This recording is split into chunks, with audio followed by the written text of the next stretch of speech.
میرے محترم مسلمان دوستو، ابتدائی اسلام میں کچھ مسلمان تھے، ان کے کافروں کا دل مستم بڑھ گیا تو نبی علیہ السلام نے مسلمانوں کو اجازت دی، کہا کہ تم کافروں کے دل مستم کو سہ نہیں سکتے، اسی لیے حبشہ کی طرف چلے جاؤ، ہجرت کر لو۔ نبی علیہ السلام کی اجازت سے مسلمانوں کا ایک قافلہ حبشہ کی طرف ہجرت کر جاتا ہے۔ وہاں کا بادشاہ نجاشی تھا۔ عیسائی حبشہ پہنچتے ہیں، مکے کے کافروں کو یہ خبر پہنچتی ہے کہ مسلمان مکے سے نکل کر حبشہ چلے گئے، تکلیف ہونے لگی کہ ہمارے ہاتھ سے بچ کر کیسے نکل گئے، کیسے چلے گئے۔ روسا جمع ہوتے ہیں، آپس میں مشورہ کرتے ہیں، تو تھے یہ پایا کہ دو نمائندوں کو نجاشی کے پاس، حبشہ کے بادشاہ کے پاس بھیجا جائے تاکہ ان مسلمانوں کو دوبارہ واپس کسی صورت مکہ لا لیں۔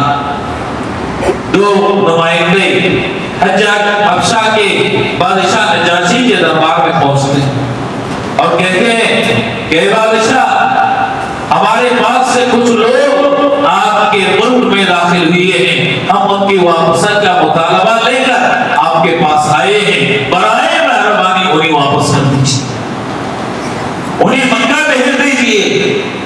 نجاشی نے واپس بھیجنے سے پہلے دیکھنا چاہا کہ یہ آنے والے مکہ سے لوگ کون ہیں، ان کو اپنے دربار میں طلب کیا۔ مسلمان نجاشی کے دربار میں پہنچتے ہیں، اب بادشاہ ان سے سوال کرتا ہے، پوچھتا ہے کہ تم نے مکہ کیوں چھوڑ دیا؟ کہا کہ ہم نے اپنے باپ دادا کے دین سے بغاوت کی، جس کی بنیاد پر ہمارے اپنے بھائی ہمیں تکلیف دینے لگے، تکلیف سہ نہیں سکتے تھے، اسی لیے ہم نے حبشہ کی طرف ہجرت کی۔ بادشاہ نے سوال کیا، پوچھا ذرا یہ تو بتاؤ کہ جس نبی کی تم بات مانتے ہو، اپنے نبی کی بات مانتے ہو، اس نبی کی دعوت کیا ہے؟ کس کی طرف بلاتے ہیں؟ دعوت کس کی دیتے ہیں؟ تو جعفر رضی اللہ تعالیٰ آگے بڑھتے ہیں، بادشاہ سے گفتگو کرتے ہیں، جو الفاظ کہے آج بھی تاریخ کی کتابوں میں وہ الفاظ مدون ہیں۔ جعفر رضی اللہ تعالیٰ عنہ نے فرمایا، کہا کہ ہم جاہلیت میں تھے، اور جاہلیت میں کیا کرتے تھے؟ نعبد الاصنام، بتوں کی عبادت کرتے، بتوں کی عبادت کرنا ہمارا سیوا تھا۔ نأکل المیتہ، مردار کھاتے تھے۔ نقطع الارحام، رشتوں کو کاٹتے تھے۔ نأتی الفواحش، زنا کرتے تھے۔ نسیء الجوار، اور پڑوسیوں کو تکلیف دیتے تھے۔ تجارت میں جھوٹ کا سہارا لیتے تھے۔ ہم میں کا طاقتور انسان ضعیف پر غور کرتا، اس کو کھا جایا کرتا تھا۔ یہ ہماری حالت تھی، یہاں تک کہ اللہ تعالیٰ نے ہمیں ایک رسول بھیجا جس کے حسب نسب کو ہم جانتے ہیں، جس کی امانت کو ہم پہچانتے ہیں، جس کے کردار کا ہم نے 40 سال تک مطالعہ کیا ہے۔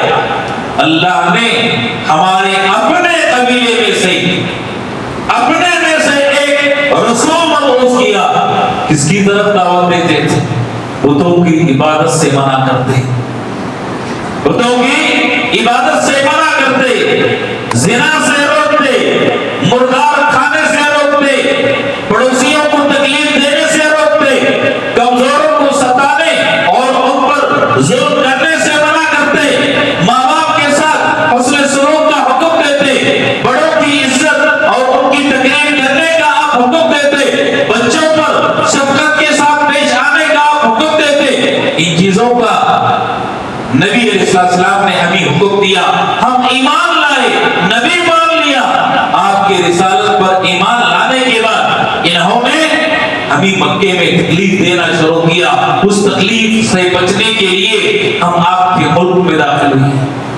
میرے دوستو آپ اندازہ لگائیں، پڑوسیوں کے ساتھ حسن سلوک کرنا اسلام کی تعلیم ہے، کمزوروں کے ساتھ اچھا معاملہ کرنا اسلام کی تعلیم ہے، بے کسوں کا سہارا بننا اسلام کی تعلیم ہے، فقیروں اور مسکینوں کو کھانا کھلانا، ان کی مدد کرنا اسلام کی تعلیم ہے، راستے سے تکلیف دینے والی چیزوں کو ہٹانا اسلام کی تعلیم ہے، بھائی سے ملاقات کرتے ہوئے مسکرا کر ملنا اسلام کی تعلیم ہے، اچھی باتوں کا حکم دینا اسلام کی تعلیم ہے، برائی سے منع کرنا اسلام کی تعلیم ہے۔